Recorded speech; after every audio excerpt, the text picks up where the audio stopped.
Hey, it's Mel. Hope you're doing well, and if you're new to the channel, welcome, you amazing person. I'm in a fabulous mood today, and let me tell you why. I have not posted a video in 2 months. I didn't realise that much time had gone by, but basically, in a nutshell, I was dealing with some mental health stuff, and not just me, pretty much everyone that I fucking know is like going through mental health stuff.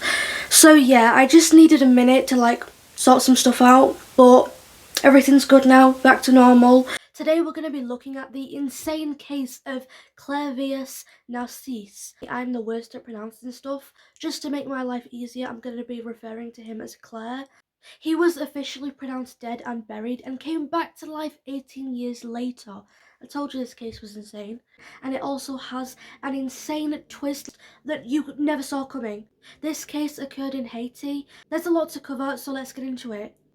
40-year-old Claire was born on the 2nd of January 1922.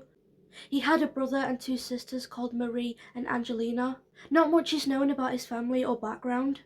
One day Claire had an argument with his brother about not wanting to sell land. This part is very important, so remember it. On the 30th of April 1962, Claire checked himself into the Albert Schweitzer Hospital in the town of Deschapelle. Claire had been sick and recently began coughing up blood. He complained of body aches, digestive issues. He suffered hypothermia, respiratory issues, hypotension, and pulmonary edema. His condition quickly got worse, and his sister, Angelina, saw his lips turn blue. He had a tingling sensation all over his body. 3 days later, on the morning of the 2nd of May, Claire was pronounced dead by two physicians. His body was identified by his older sister, Marie. He was buried the next day. At the time, no one knew what made Claire sick, like they had no idea what caused his death. His death certificate was signed by an American doctor. Marie certified it with her thumbprint. Claire's family mourned and moved on with life. In 1980, 18 years later, Angelina was in the village marketplace running errands when she was approached by a man claiming to be Claire. At first she thought it was a joke and she didn't believe him, but this man knew things specifically about the family that no one could have known. The man gave Angelina his childhood nickname, which only the family called Claire. Angelina was in shock, as you can imagine, but she did confirm this to be Claire. He was standing right in front of her, alive and well, but how could this be? She had so many questions. Claire sat down and told Angelina what happened to him. On Wednesday, 2nd of May 1962, Claire is pronounced dead at the hospital, held in a cold storage unit and buried the next day. But in fact, he wasn't dead, he was very much alive.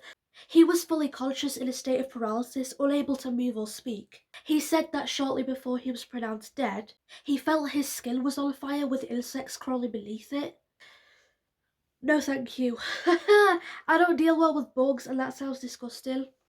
He heard Angelina crying as he was pronounced dead and even felt the sheet being pulled over his face. He even had a scar on his face from his coffin being nailed shut. One of the nails went through the wood and into his cheek. Claire was aware of everything. He was buried alive and just lay there in his coffin, accepting his fate. He was in the coffin for a few hours and felt a floating sensation. He suddenly heard a noise above him. Someone was digging up his grave. For a moment, Claire had a glimmer of hope. He thought that finally someone's come to save him. They've realised what's happened. But this was not the case, sadly. Once his coffin was opened, Claire saw 7 men and a voodoo priest called Aboka. Aboka was the man responsible for making Claire sick. Turns out Claire was poisoned, which caused him to be paralysed. Claire, now no longer paralysed, was taken out of the coffin and beaten by the 7 men.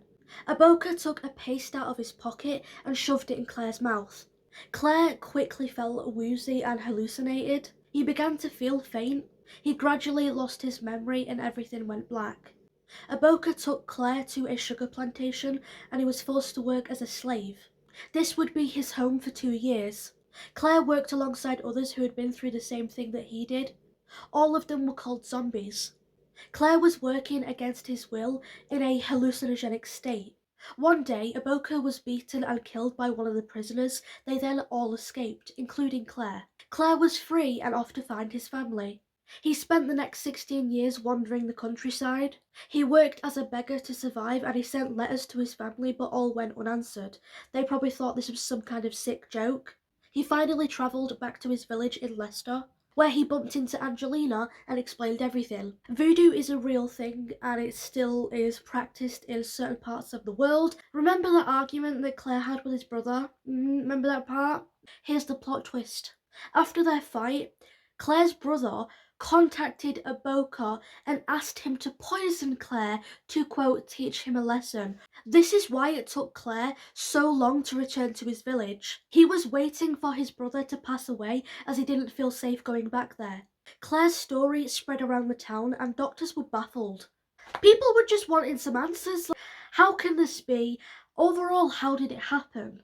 Claire died in 1994. Doctors wanted to know what kind of drug paralysed him.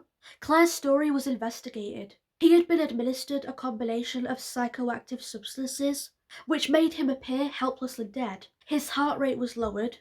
This is when and how Claire was pronounced dead.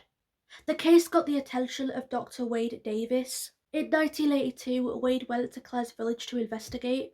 He concluded that a powder containing tetrodotoxetin likely induced the zombie-like state. Wade says that Claire was given this poison around the 30th of April 1962 when he entered the hospital. The effects of the poison later wore off. When Aboka removed Claire from his coffin, he was given a dose of a different drug that made him delirious, called Datura, which is a plant. This drug kept Claire brainwashed while he worked on the plantation. After 2 years of constant drugging, when Aboka was killed, Claire's memory came back and he was no longer on the drug. There's a lot of medical controversy in this case, but I do believe in Wade's theory. It does make a lot of sense to me. This is when Claire came in contact with Angelina. A lot of people have called Claire a fraud, but I believe him. Let me know what you think about this case in the comment section down below. That's all for today. That was the insane case of Clairvius Narcisse. As always, thanks for watching. Take care. Bye.